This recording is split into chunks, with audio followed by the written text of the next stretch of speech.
जय श्री राम भक्तों, मैं आपका अपना सेवक माधव पंडित स्वागत करता हूं आप सभी का आपके अपने YouTube चैनल पर। कुछ समय पहले हमने हनुमान चालीसा के 100 पाठ के विषय में एक वीडियो डाली थी। बहुत से भक्तों ने उस वीडियो को देखा और हनुमान चालीसा के 100 पाठ का अनुष्ठान किया और बहुत से लोगों को हनुमान जी की शक्तियों का अनुभव भी हुआ।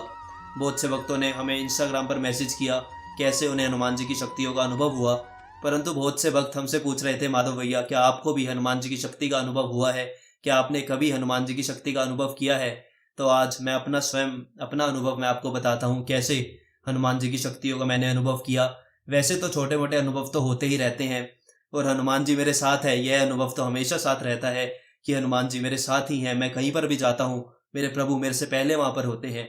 हनुमान जी का इतना दुलार है, इतनी कृपा है कि हर समय ऐसा अनुभव होता है कि हनुमान जी मेरे साथ ही हैं।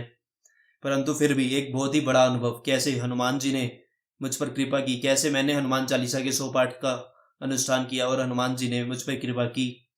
बात बहुत समय पहले की नहीं है, पिछले हफ्ते की ही बात है। पिछले हफ्ते मंगलवार को मैंने मंगलवार के व्रत का संकल्प लिया और 100 हनुमान चालीसा के पाठ किए। और कितनी अलौकिक, कितनी सुंदर कृपा हनुमान जी ने की कि शब्दों में वर्णन करना संभव नहीं है, परंतु फिर भी मैं प्रयास करता हूँ कैसे इस अदम पर हनुमान जी ने कृपा की। बात पिछले मंगलवार की है। मैं रात्रि 2 बजे ही उठ गया था। 2:30 बजे तक मैंने अपने नित्य कर्म करके स्नान आदि करके मैं हनुमान जी के समक्ष लाल आसन बिछाकर बैठ गया। मैंने तिल के तेल की जोत लगाई और फिर मंगलवार के व्रत का संकल्प लिया कि हे हनुमान जी, मैं मंगलवार के व्रत का संकल्प लेता हूँ। और उसके बाद मैंने हनुमान चालीसा के 100 पाठ का संकल्प लिया। हाथ में थोड़ा सा जल लेकर मैंने संकल्प लिया, हे हनुमान जी, मैं हनुमान चालीसा के 100 पाठ करूंगा, कृपया ऐसे निर्विघ्न पूरा करवाइएगा और अपनी कृपा हम पर बनाए रखिए। आपके चरणों में प्रीति हो, श्री रघुनाथ जी के चरणों में प्रीति हो, ऐसी कृपा कीजिए। ऐसा कहकर मैंने हनुमान चालीसा के 100 पाठ का संकल्प लिया। उसके बाद मैंने थोड़ा सा जल भी लेकर मैं बैठा था। एक पात्र में थोड़ा सा जल लेकर हमें अवश्य बैठना चाहिए, जिससे जो जल है वो अपनी तरफ एनर्जी खींचता है अपनी ओर। तो जो भी एनर्जी होती है, हम हनुमान चालीसा का पाठ करते हैं तो वो एनर्जी उस जल में जाती है, तो जल लेकर अवश्य बैठना चाहिए। मैं भी लेकर बैठा था। उसके बाद मैंने हनुमान चालीसा शुरू करने से पहले थोड़ी देर राम नाम का कीर्तन किया, जो कि बहुत आवश्यक है। राम नाम का कीर्तन करना चाहिए। मैंने कुछ समय तक सीताराम सीताराम सीताराम सीताराम हनुमान सीताराम हनुमान थोड़ी देर तक मैंने कीर्तन किया। उसके बाद मैंने हनुमान चालीसा से पूर्व गणेश जी की स्तुति की।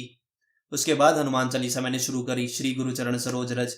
और ये भी मैं आपको बता दूं, जब हम एक से अधिक बार हनुमान चालीसा करते हैं तो जो दोहा है शुरू का और अंत का, उसे पहली बार ही बोलते हैं, दूसरी बार सीधा जय हनुमान ज्ञान गुण सागर, इससे हम प्रारंभ करते हैं। जैसे मैंने पहला पाठ किया, श्री गुरु चरण सरोज रज निज मन मुकुर सुधार, बरनौ रघुवर विमल जस जो दायकु फलचार, बुद्धिहीन तनु जानिके सुमिरो पवन कुमार, बल बुद्धि विद्या देहु मोहि हरौ कलेश विकार। इसके बाद जय हनुमान ज्ञान गुण सागर। फिर अंत में जब हम दोहा पढ़ते हैं, पवन तनय संकट हरण मंगल मूर्ति रूप, राम लखन सीता सहित हृदय बसहु सुरभूप। उसके बाद जब हम दूसरी हनुमान चालीसा का पाठ करेंगे तो सीधा जय हनुमान ज्ञान गुण सागर यहाँ से शुरू होगा। दोहे का पाठ हम दोबारा नहीं करेंगे, वह केवल पहली बार में ही किया जाता है।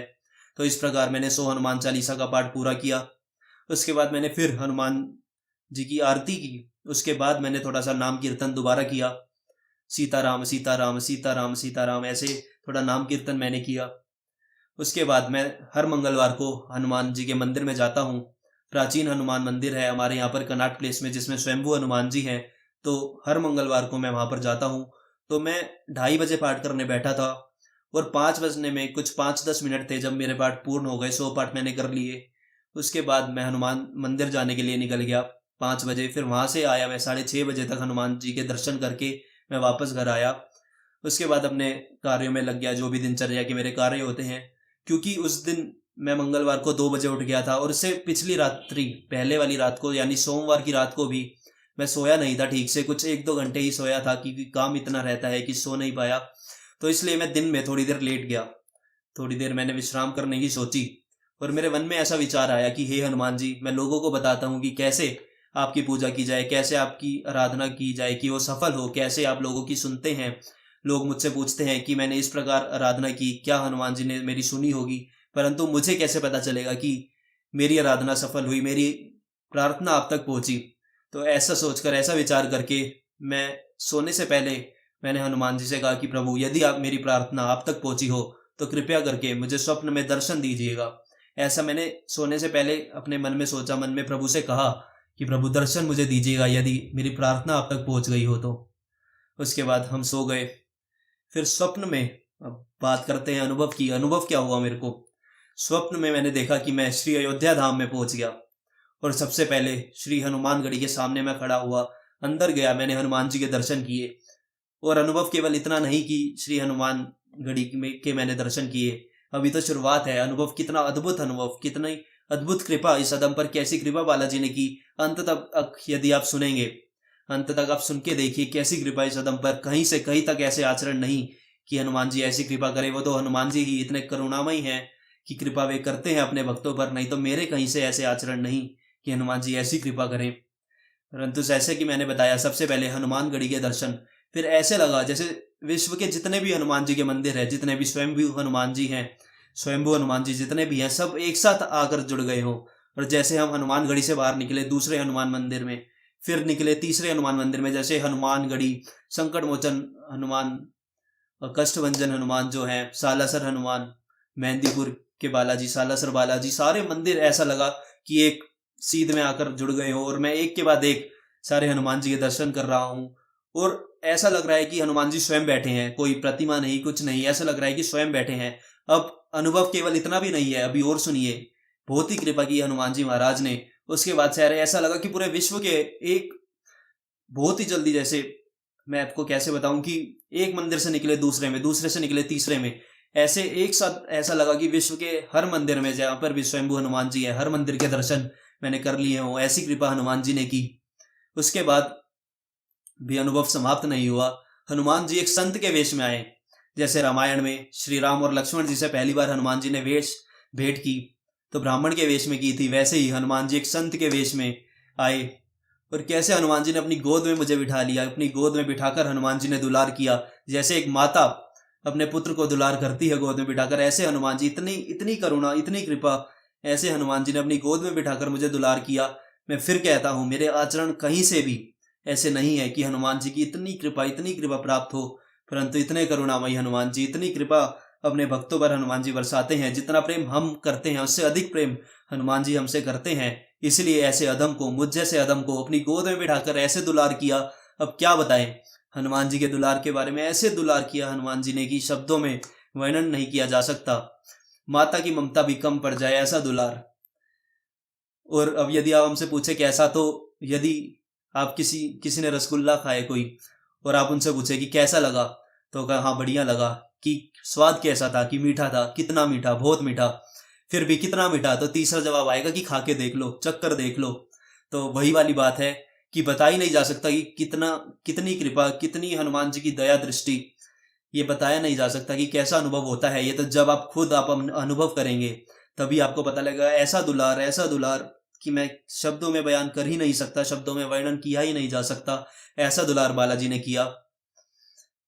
और चर्चा करने लगे फिर, जैसे हनुमान जी ने गोद में ही बिठाया हुआ है मुझे, और चर्चा करने लगे कि राम नाम कितना आवश्यक है, कि आधे पल के लिए भी भगवान के नाम का विस्मरण नहीं होना चाहिए, जीवा हर समय राम नाम रटे। ऐसा हनुमान जी उपदेश कर रहे हैं मेरे से, ऐसा उपदेश गोद में बिठाकर हनुमान जी कर रहे हैं। मतलब इतनी कृपा, इतना दुलार हनुमान जी का कि क्या बताएं, बस वर्णन किया ही नहीं जा सकता। ऐसे चर्चा चली कि हनुमान जी ने उपदेश दिया राम नाम कितना आवश्यक है, कि कभी भी प्रभु के नाम का विस्मरण नहीं होना चाहिए। ऐसा हनुमान जी ने उपदेश किया। और जब मैं उठा तो आंखों में से अश्रु, इतनी कृपा का अनुभव, इतनी कृपा का अनुभव कि क्या बताएं। आंखों में से अश्रु नहीं रुक रहे थे। हनुमान जी की ऐसी कृपा, किसी कहीं से भी ऐसा मेरे आचरण नहीं कि हनुमान जी इतनी कृपा करें। ये तो करुणामयी हनुमान जी, थोड़ा सा भी हम उनको स्मरण करते हैं तो इतनी कृपा करते हैं। इतना अद्भुत अनुभव, इतना अद्भुत अनुभव कि जो मैं बता रहा हूँ उससे तो बहुत ही ज्यादा उच्च कोटि का अनुभव कि शब्दों में बयान किया ही नहीं जा सकता। बार बार मैं वही बात कहता हूँ कि बहुत ही उच्चतम, बहुत ही अद्भुत, बहुत ही अलौकिक अनुभव हनुमान जी का मुझे हुआ। आप भी हनुमान जी की आराधना करते रहें। हनुमान जी बहुत बहुत कृपालु हैं, बहुत ही करुणामयी हैं। हनुमान जी के भक्तों को कैसे दुलार करते हैं, इतना वात्सल्य कि पूछो ही मत। भोले हैं, भोले बाबा ही हैं, स्वयं भगवान शिव ही हनुमान जी हैं। और थोड़ी सी पूजा पाठ करने से, थोड़ा सा राम नाम का कीर्तन करने से हनुमान जी अपनी कृपा बरसाते हैं। आपको भी हनुमान जी का अनुभव हो सकता है। जब हनुमान जी के दर्शन होंगे तो और कुछ की फिर अभिलाषा रहेगी ही नहीं कैसे अद्भुत हनुमान जी कृपा करते हैं, आप भी प्राप्त कर सकते हैं। इसलिए अधिक से अधिक हनुमान जी की आराधना करें, सीताराम भगवान का नाम जप करें। आशा करते हैं कि आप सभी को भी हनुमान जी की शक्तियों का अनुभव हो, हनुमान जी के दर्शन आप सभी को हो। मिलते हैं अगली वीडियो के साथ, तब तक के लिए आप भी राम नाम का कीर्तन करते जाइए। इसी से हनुमान जी प्रसन्न होते हैं और केवल एक यही सार है और कुछ भी नहीं। केवल नाम, हरि नाम एव केवलम, हरि नाम, हरि नाम, हरि नाम एव केवलम, हरि नाम, केवल हरि का नाम इस है जो भी है। हनुमान जी ने भी यही उपदेश किया। स्वयं हनुमान जी उपदेश कर रहे हैं कि केवल राम नाम, आधे पल के लिए भी राम नाम का विस्मरण न होने पाए। स्वयं हनुमान जी उपदेश कर रहे हैं, तो राम नाम का जप करते रहिए। मिलते हैं अगली वीडियो के साथ। जय श्री राम, जय श्री सीताराम।